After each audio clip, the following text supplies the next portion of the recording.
आपको पता होना चाहिए पूरा कंपटीशन का गेम है। आजकल मेहनत तो हर कोई कर रहा है। आपको स्मार्टली चीजों को हैंडल करना पड़ेगा। बिटसेट 2024 में काफी कम टाइम बचा है। खुद को चैलेंज करो और उसी टाइम पे अपने ब्रेन को पेन दो कि मैं पढ़ूंगा अभी। तो अगर आप थर्ड कैटेगरी के स्टूडेंट हो तो उनके लिए ये वीडियो नहीं है। ऑल्सो एक चीज जो सबके टाइम टेबल में कॉमन होनी चाहिए वो है hello guys, I hope you are doing great और आप सबकी प्रिपरेशन भी अच्छी चल रही होगी। For those who don't know me, I am Pratham, third year undergrad at BITS Pilani. तो वीडियो के टॉपिक पे आने से पहले मैं आपको एक स्टोरी बताना चाहता हूँ जिससे कि मेरे दिमाग में आइडिया आया ये वीडियो बनाने का। तो ये स्टोरी है मेरे दो फ्रेंड्स की, नाम तो नहीं बता सकता बट वो मेरे कोचिंग के फ्रेंड्स थे। वो लोग भी आपकी तरह इन्हीं कॉम्पिटेटिव एग्जाम्स की प्रिपरेशन कर रहे थे। दोनों काफी मेहनत करते थे, सेम कोचिंग जाते थे, सेम मॉक टेस्ट दिया करते थे। बट जब रिजल्ट की बारी आई तो एक का सिलेक्शन हो गया और दूसरे का नहीं। तो क्वेश्चन अराइज होता है कि एक्चुअली में डिफरेंस कहाँ आया उनके प्रिपरेशन में। हर चीज तो दोनों ने सेम ही करी, फिर भी ऐसा डिफरेंस क्यों? तो इस चीज को मैं आपको एक ब्रॉडर सेंस में बताता हूँ। एक्चुअली आपको 3 टाइप्स के स्टूडेंट्स देखेंगे जो कॉम्पिटेटिव एग्जाम्स की प्रिपरेशन करते हैं। फर्स्ट, जो काफी मेहनत करते हैं, दिन रात मेहनत करते हैं। सेकंड, जो मेहनत करते हैं बट सही डायरेक्शन में करते हैं। और थर्ड, जो मेहनत ही नहीं करते। तो अगर आप थर्ड कैटेगरी के स्टूडेंट हो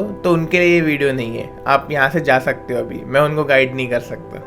तो मेरे वो दो दोस्तों की बात करूँ तो दोनों मेहनत तो कर रहे थे बट एक की डायरेक्शन सही थी और दूसरे की नहीं। मीन्स दूसरा डायरेक्शनलेस एफर्ट करे जा रहा था। ऑल्सो एक चीज जो ऑब्जर्व करी गई है, जिन बच्चों का एडमिशन होता है टॉप कॉलेजेस में वो मोस्टली कैटेगरी 2 से बिलोंग करते हैं। आपको पता होना चाहिए पूरा कंपटीशन का गेम है। आजकल मेहनत तो हर कोई कर रहा है बट आपको समझना होगा कि बस खच्चर के जैसे मेहनत करने से कुछ नहीं होगा। आपको स्मार्टली चीजों को हैंडल करना पड़ेगा। ये टाइम पे आपको हार्डवर्क और स्मार्ट वर्क दोनों साथ में करने पड़ेंगे। सिर्फ हार्डवर्क या सिर्फ स्मार्ट वर्क से काम नहीं चलेगा। चलो अब मुद्दे की बात पे आते हैं। बिटसेट 2024 में काफी कम टाइम बचा है और यही टाइम है जो डिसाइड करेगा आपका बिट्स पिलानी में सिलेक्शन होगा या नहीं होगा। So let's talk about the most practical time table suggestion for BITSAT 2024, जिससे आपकी प्रिपरेशन एक नेक्स्ट लेवल पे चले जाएगी। बाकी सबसे पहले ना आप अपना current time table comment section में लिख लो। मैं देखता हूँ आप कैसे प्लानिंग करते हो करंटली। तो ये वीडियो स्टार्ट करने के पहले आपको कुछ चीजें ध्यान में रख। फर्स्ट, ये वीडियो में मैं आपको कोई टाइम टेबल का टेम्पलेट नहीं दूंगा। अगर कोई और दे रहा है तो समझ लो आप गलत इंसान को फॉलो कर रहे हो, क्योंकि आपको ये समझना पड़ेगा सबका अंडरस्टैंडिंग का लेवल डिफरेंट होता है, सबका पढ़ने का तरीका अलग होता है, सबको अलग अलग टाइम लगता है चीजों को समझने में। तो कोई एक बना बनाया टेम्पलेट फॉलो करके आपको कोई फायदा नहीं होगा उससे। सेकंड, ये वीडियो देखने के पहले आप ये कैलकुलेट करके रखो कि आपका करंटली अभी कितना सिलेबस बचा है,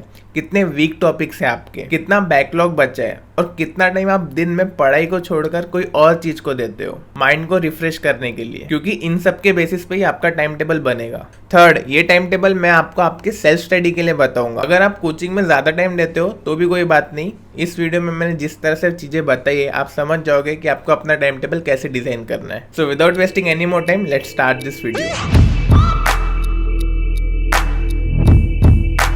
तो सबसे पहले आपको ये पता होना चाहिए टाइम टेबल का मेन एम होता है टू इंक्रीज प्रोडक्टिविटी। आपको कौन सा सब्जेक्ट कब पढ़ना है ये आपके इंटरेस्ट पे डिपेंड करेगा। आप हमेशा मॉर्निंग में वो सब्जेक्ट चूज करो जिसमें आपको इंटरेस्ट नहीं है, कम इंटरेस्ट है काफी, एंड रात के समय वो सब्जेक्ट पढ़ना जिसमें आपको काफी मजा आता है पढ़ने। बट कीप इन माइंड आपको तीनों सब्जेक्ट रोज पढ़ने हैं। ऑल्सो एक चीज जो सबके टाइम टेबल में कॉमन होनी चाहिए वो है टाइम फॉर रिविजन। आपको रोज 2 स्लॉट्स में रिविजन करना। फर्स्ट स्लॉट सबसे सुबह उठते से ही होगा, 1 आवर का टाइम ड्यूरेशन रख सकते हो, और सेकेंड स्लॉट जो होगा वो सोने के पहले होगा। रात के इस स्लॉट में आपको हर वो चीज रिकॉल करनी है जो आपने पूरे दिन में पढ़ा। आपने कौन से क्वेश्चन सॉल्व किए, कौन से कॉन्सेप्ट्स पढ़े। बट याद रखना आपको सिर्फ नोट्स को नहीं पलटना है, आपको रिकॉल करके पढ़ना है। जहां पे अटकते हो फिर जाके नोट्स को ओपन करके देख लो कि क्या कॉन्सेप्ट था वहां पे। इससे काफी फायदा होगा। इस चीज को लाइट मत लो, मैं बोल रहा हूँ काफी फायदा होगा। ये रिकॉल के मेथड से काफी फायदा होता है। बाकी इन 2 स्लॉट्स को छोड़ के आपके पास जितना भी पढ़ाई का टाइम बचता है उसमें आपका होगा पीसीएम का डिवीजन। जैसे कि मैंने पहले ही कहा, आपको रोज तीनों सब्जेक्ट्स को पढ़ना है। आई विल से आपको रोज मिनिमम 2.5 to 3 आवर्स तो एक सब्जेक्ट को देना ही देना है। अब सुनो, इन 3 आवर्स को आप कैसे डिवाइड करोगे। 1.5 आवर आप दोगे आपका करंट सिलेबस कंप्लीट करने में,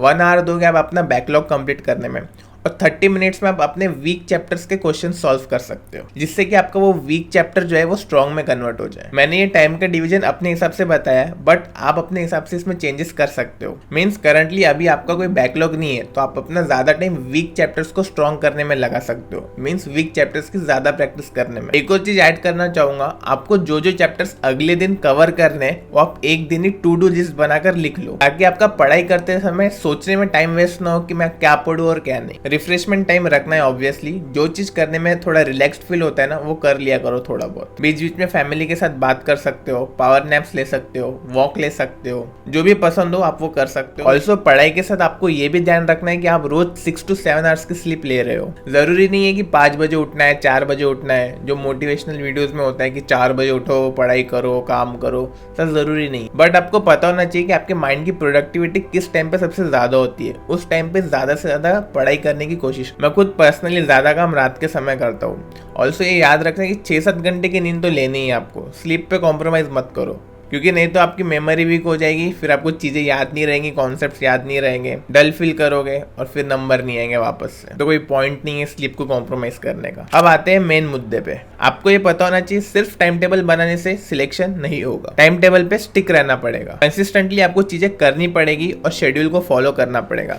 जब जब मन करे कि प्रोक्रेस्टिनेट करता हूँ, बाद में करूंगा ये चीज, तब तब जानबूझ के उठ के पढ़ाई करो। खुद को चैलेंज करो और उसी टाइम पे अपने ब्रेन को पेन दो कि मैं पढ़ूंगा अभी। उससे ही आपकी हैबिट्स बिल्ड होगी। यही तो डिसिप्लिन होता है, यही सब तो करना होता है हैबिट्स बिल्ड करने की। There is no other option. एक आध बार की बात अलग है कि आप अपना शेड्यूल फॉलो नहीं कर पा रहे कुछ वजह से, एंड वैसी सिचुएशन आएगी आपकी प्रिपरेशन में, 100% आएगी, कोई दिक्कत नहीं है। पर उसमें आप भी इंसान हो यार, रोबोट थोड़ी हो जो मोनोटोनस सारी चीजों को कर पाएगा। बट ट्राई करना ज्यादा दिन आउट ऑफ शेड्यूल ना रहे, नहीं तो वापस से आपको खुद को पुश करना पड़ेगा हमेशा शेड्यूल में आने के। एक बार आपका फ्लो आ गया, मीन्स आपकी हैबिट्स बिल्ड हो गई पढ़ने की इस तरह से, तो आपकी एफर्टलेसली सारी चीजें हो जाएगी। फ्लो आना जरूरी है, तो ट्राई करो ये फ्लो को लाने के लिए। जितनी ज्यादा मेहनत कर सकते हो करते रहो। और क्या ही बोल सकता हूँ, वो तो आपके ऊपर ही है कि आप कितनी मेहनत करोगे, कितना स्ट्रांगली आपको बिट्स प्लान या फिर और कोई टॉप कॉलेज में एंटर करना है, वो तो आपको ही पता है। तो मेहनत आपको खुद के हिसाब से ही करनी है। So that's it for this video. बाकी ज्यादा टेंशन मत लो यार, you will crack BITSAT. Also if you have any doubt you can let me know in the comment section. तो मिलते हैं नेक्स्ट वीडियो में, तब तक के लिए बाय बाय।